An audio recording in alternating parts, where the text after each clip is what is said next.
Hello and Merry October. Seeing as it's my favorite time of year yet again, I thought I'd spend the month running down some of my favorite Halloween animated stories. And let me tell you, there is just so much to love about the first item on my list, Tim Burton's The Nightmare Before Christmas.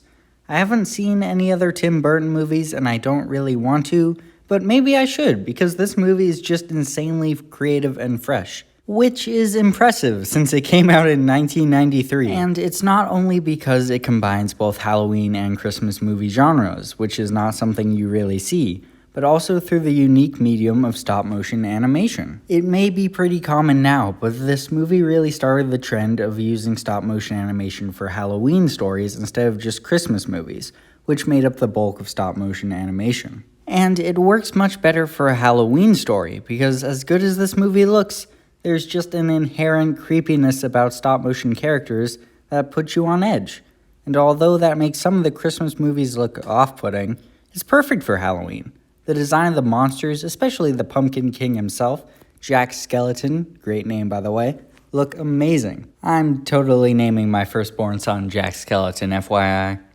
Moving on to a very popular part of the movie, the songs, while I didn't love all of them, can easily be called hauntingly beautiful, and they really stick in your head, especially "This Is Halloween." Also, this movie genuinely contains one of my favorite shots in anything ever. You know the one, where he's on the curly hill against the massive moon in the sky. I could probably talk about how its use at the beginning creates a great contrast with its use at the end, where he's reinvigorated by his life, but I don't really want to. It's absolutely iconic, and I don't have to tell you why it's good.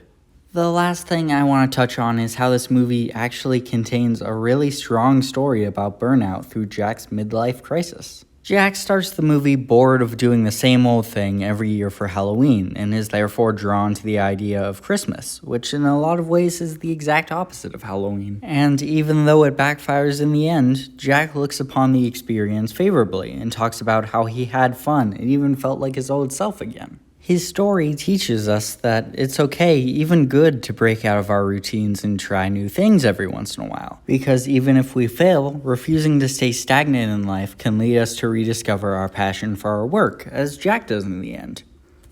I don't love everything about this movie, far from it. But man, does it do a good job of getting me in the mood for Halloween. It also just screams of originality and something that's made with a lot of care, which you have to respect. If there's another animated Halloween movie you'd like me to talk about, just let me know and I'll probably do it. I don't have a ton going on. Finally, I'd just like to wish you all a very spooky Halloween.